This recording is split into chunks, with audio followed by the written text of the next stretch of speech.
Hey everyone, welcome back to Corporate Decoder, where we try to make sense of the wild world of corporate finance. And sometimes what we uncover is truly eye-opening, though not always in the way you'd expect. Today we're diving into the annual report for 1290 funds. And let me tell you, this report is packed with details that paint a picture of financial markets throughout 2025. We'll break down what all those numbers really mean for these investment funds and what might be happening behind the scenes. Make sure you smash that like button if you love digging into these filings, and consider subscribing.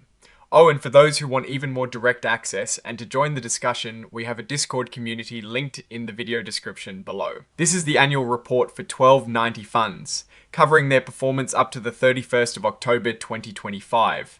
Think of this as a yearly checkup for these investment funds, showing how they did over the past year. Let's start with the 1290 Avantis US Large Cap Growth Fund, class of shares. For the year ending the 31st of October 2025, these shares returned a solid 25.04%, but that is without the sales charge. If you paid the maximum sales charge, your return was closer to 18.19%. What helped this fund's performance, according to the report focusing on companies with higher book to market characteristics, worked well. Basically, they invested in companies that were valued a bit cheaper compared to their market value, and those companies did better than others in the large growth sector. Also, they stayed away from real estate investment trusts, or REITs, which also underperformed during this period. But what hurt performance? Well, while cheaper companies did better, companies with high profitability but lower book to market ratios lagged. This meant that companies the fund favored, those with both high book to market and high profitability, actually underperformed compared to others that had lower book to market and low profitability. It is a bit of a complex balance, showing how investment strategies can be hit from different angles. Looking at the numbers for the 1290 Avantis US Large Cap Growth Fund, it has total net assets of over $209 million. Not bad for a fund that only started in November 2023. Now let's see where the money is actually invested.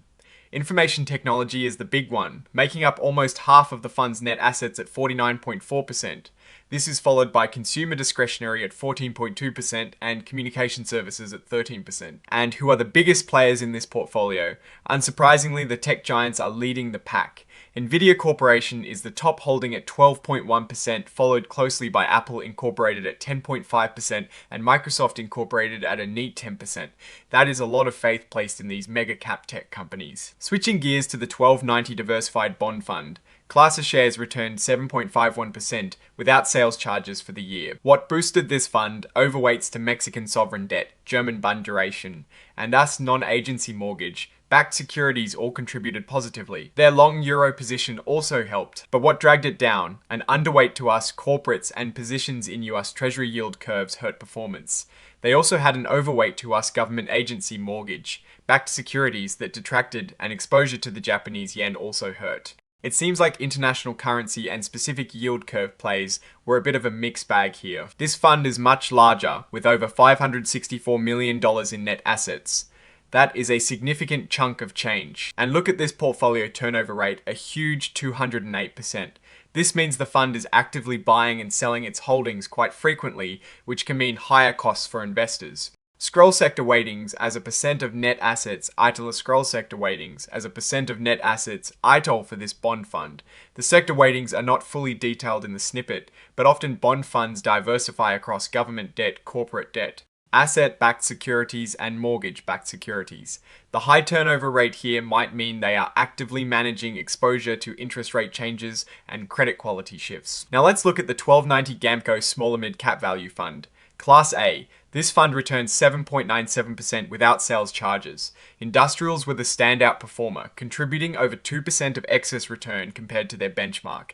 Stock selection in communication services and consumer discretionary also helped. However, their financial sector holdings, particularly their lower allocation to that sector, were the biggest detractors. They also had lower exposure to information technology and energy companies, which hurt relative performance. Their value-oriented investment philosophy steered them away from energy stocks, which might have been a missed opportunity as energy seemed to recover or perform well. This fund has net assets of over $180 million, and its portfolio turnover rate is only 10%, which is much lower than the diversified bond fund.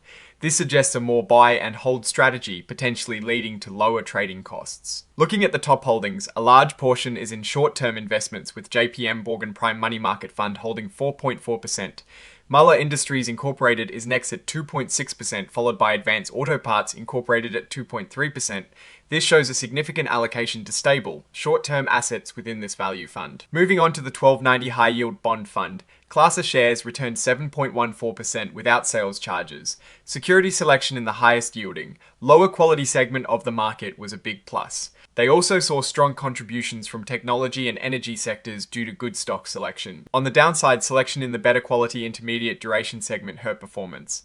Underweights in telecommunications and media sector selection were also major detractors.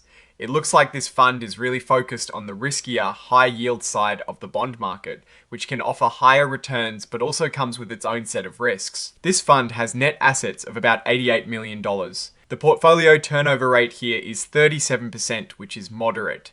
It suggests they are actively managing the portfolio but not excessively trading. Let's check out the 1290 Loomis Sayles Multi-Asset Income Fund, Class A, which returned 8.62% without sales charges.